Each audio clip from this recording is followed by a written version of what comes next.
नमस्कार दोस्तों, जीके संसार में आप सभी का फिर से स्वागत है। आज हम सब इतिहास के महत्वपूर्ण प्रश्नों पर चर्चा करने वाले हैं, जो कि आपके आगामी सभी प्रतियोगी परीक्षाओं के लिए महत्वपूर्ण होगा। तो बिना स्किप किए इस वीडियो को एंड देखिएगा। और अगर आप हमारे चैनल में पहली बार आए हैं तो चैनल को सब्सक्राइब कर ऑल नोटिफिकेशन जरूर ऑन कर लीजिएगा, जिससे कि आपके पास सभी वीडियो की नोटिफिकेशन पहुँच सके और ये बिल्कुल फ्री है। चलिए बिना देर के सेशन को स्टार्ट करते हैं। और आपको मैं बता दूं, इस वीडियो में जो भी क्वेश्चन को हम कवर करेंगे पूरी डिटेल के साथ पढ़ेंगे और उसके फोटो के साथ हम उस चीज़ को समझेंगे। तो पहला प्रश्न यहाँ पे आता है कि मोहनजोदड़ो नाम का अर्थ किस भाषा में मुर्दों का टीला है। हम सब ने पढ़ा है कि मोहनजोदड़ो जो है इसको हम मुर्दों का टीला या मृतकों की टीला के तौर पे जानते हैं।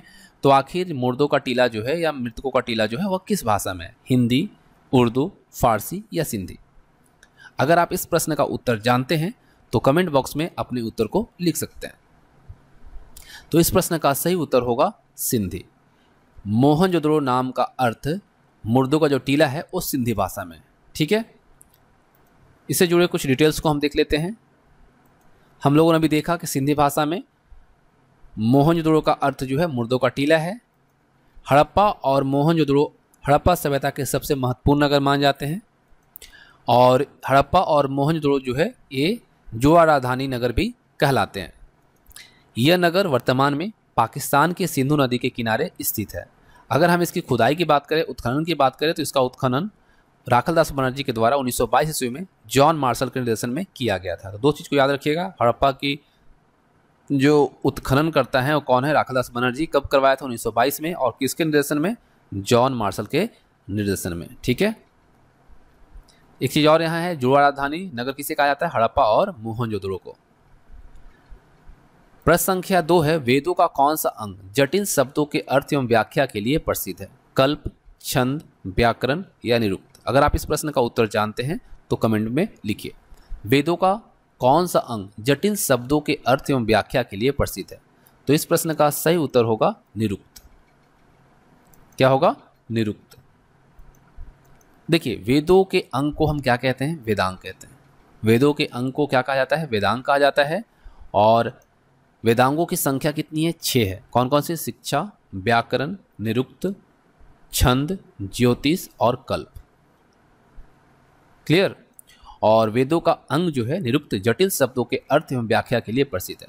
तो वेदांग कितने हैं? 6 हैं। और ये निरुक्त जो है ये जटिल शब्दों के अर्थ एवं व्याख्या के लिए प्रसिद्ध है। जो कठिन शब्द व्याकरण के पहुंच से बाहर थे उनके अर्थ जानने के लिए ही निरुक्त की रचना की गई। और अगर इसके रचयिता की हम बात करें तो निरुक्त के रचयिता यास्क हैं। कौन है? यास्क हैं। और इन्होंने ही निरुक्त को व्याकरण का पूरक माना है। अगर आपसे पूछ लिया जाए कि व्याकरण का पूरक जो है, निरुक्त को व्याकरण का पूरक किसने माना है, तो यास्क ने माना है, जो कि निरुक्त के रचयिता भी हैं। ठीक है, चले।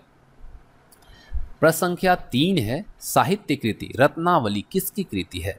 ऑप्शन है कालिदास, हर्षवर्धन, चाणक्य और शूद्रक। अगर इस प्रश्न का उत्तर आप जानते हैं तो कमेंट बॉक्स में अपने उत्तर को लिखिए। इस प्रश्न का सही उत्तर होगा हर्षवर्धन। साहित्य कृति रत्नावली किसकी कृति है? हर्षवर्धन की है। ठीक है, इसके बाद में डिटेल अगर हम देखें तो हर्षवर्धन की और कौन कौन सी कृति है? रत्नावली है, प्रियदर्शिका है और नागानंद है।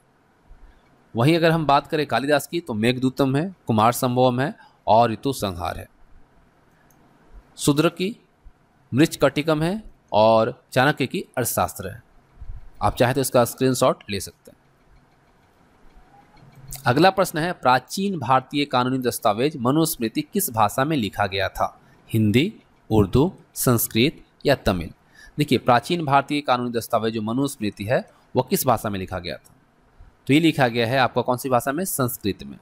ठीक है, किस भाषा में? संस्कृत में। प्राचीन भारतीय कानूनी दस्तावेज मनुस्मृति हम लोगों ने देखा संस्कृत में लिखा गया था। मनुस्मृति को मानव धर्म शास्त्र भी कहा जाता है। इस ग्रंथ में सामाजिक वर्गों के बारे में वर्णन किया गया है। और इनमें अगर हम देखें तो मनुस्मृति में चारों वर्णों के बारे में, चारों आश्रमों के बारे में, 16 संस्कारों के बारे में और सृष्टि की उत्पत्ति के साथ साथ राज्य की व्यवस्था आदि विषयों पर भी परामर्श दिया गया है। क्लियर? चलिए अगला प्रश्न करते हैं। प्रश्न संख्या 5 है, स्तूप में निर्मित छज्जे जैसी संरचना को क्या कहा जाता है? अंड, तोरण, छत्र या हर्मिका? जानते हैं तो अपने आंसर को कमेंट बॉक्स में लिखिए। तो कहलाता है क्या? हर्मिका। स्तूप में निर्मित छज्जे जैसी जो संरचना है उसे हर्मिका कहा जाता है। आप यहाँ पे इमेज में भी देख पा रहे हैं। ठीक है, ये आपका जो है ये हर्मिका है। ठीक है, चलिए इस पर थोड़ा हम विस्तार से चर्चा कर लेते हैं। तोरण द्वार, ये जो आप देख रहे हैं ये जो है आपका ये तोरण द्वार, ये चारों दिशाओं में होती थी। ठीक है, और ये चारों दिशाओं में जो होती थी इसे प्रवेश द्वार भी कहा जाता है। ठीक है, ये स्तूप के चारों ओर 4 प्रवेश द्वार जो बने होते थे इसको तोरण द्वार कहा जाता था। और एक किसे इंगित करता है, किसे इंडिकेट करता है, तो ये बुद्ध के संदेशों के फैलने का प्रतीक है। 4 दिशाओं में बुद्ध के संदेशों को फैलने का ये प्रतीक है तोरण द्वार। वेदिका, आप वेदिका ये जो देख रहे हैं, ठीक है, ये जो घेरा है स्तूप के चारों तरफ, ये क्या है, वेदिका है। जिससे कि अभी हम अगर घेरते हैं घर को तो रेलिंग कहते हैं, है ना। तो ये पत्थरों के विभिन्न स्तर पट्टिकाओं का बना होता था और ये पवित्र भूमि का प्रतीक है। ये जो है किसका प्रतीक है, पवित्र भूमि का प्रतीक है, जो कि पवित्र स्थल को सामान्य दुनिया से अलग करती है। उसके बाद आता है अंड। ये जो आप देख रहे हैं अंड में यानी कि अंडाकार में जो है इसलिए इसे अंड कहा गया। और ये किसका प्रतीक है, शांति का प्रतीक है। ये जो अंडाकार जो ये आप देख रहे हैं शेप जो देख रहे हैं ये आपका शांति का प्रतीक है। और हर्मिका, ये जो आप देख रहे हैं हर्मिका, ये जो छज्जा है जिसे हम आजकल जनरली क्या बोलते हैं या फिर फैंसी वे में बोलते हैं बालकनी, है ना। तो ये जो हर्मिका है ये आप देख रहे हैं इमेज में, ये आपका हर्मिका है। ठीक है, देवताओं के घर अथवा पवित्रता का प्रतीक। और वहीं हम बात करें छत्र, जो कि आप ये देख रहे हैं छतरी, तो ये आपका जो है बुद्ध के विचार भिक्षाओं का प्रतीक, जैसे कि श्रद्धा, सम्मान और उदारता है। और ये आप जो देख रहे हैं प्रदक्षिणा पथ, इसमें क्या होता था, लोग इसके चक्कर लगाते थे। ठीक है, जिसको आप सब कहते हैं ना किसी चीज़ का, हम सब जाते हैं कहीं भी मंदिर वगैरह या फिर कहीं जाते हैं तो हम सब जो घूमते हैं इसको क्या, प्रदक्षिणा पथ, घूमने वाला। ठीक है, तो आप यहाँ पे इमेज से इजीली आप समझ पाएँ कि ये क्या है। फिर से मैं एक बार रिपीट करता हूँ, छतरी जो है आप देख रहे हैं, ये जो छत्र है ये बुद्ध के विचारों का प्रतीक है। ये आप जो ईएसटी जो देख रहे हैं, ईएसटी जो है ये क्या है कि ये जो आप छतरी देख रहे हैं इसके लिए, और ये हर्मिका जो बीच में, इसके लिए ये सपोर्ट का काम करता है। ये जो छतरी है ये 3 छतरियाँ होती हैं इस तरह से, तो ये आपका जो ईएसटी है ये क्या है, इसका सपोर्ट है। ठीक है, और ये हर्मिका आप लोगों ने देखा कि बालकनी के लिए है, बालकनी के तौर पे होता है, जो कि हम इसमें किसका प्रतीक है, देवताओं के घर या पवित्रता का प्रतीक है। और ये प्रदक्षिणा पथ और ये हम लोगों ने देखा तोरण है, ये आपका इजीली यहाँ से क्लियर हो गया। तो उम्मीद करता हूँ जो आपको वीडियो है पसंद आई होगी। तो अगर आप हमारे चैनल में पहली बार विजिट कर रहे हैं, चैनल को सब्सक्राइब कर ऑल नोटिफिकेशन जरूर ऑन कीजिएगा, जिससे कि सभी वीडियो की नोटिफिकेशन आप तक पहुँच सके। और अगर अभी तक आपने वीडियो को लाइक नहीं किया तो लाइक और अपने दोस्तों के साथ शेयर कीजिएगा। जय हिंद, जय भारत।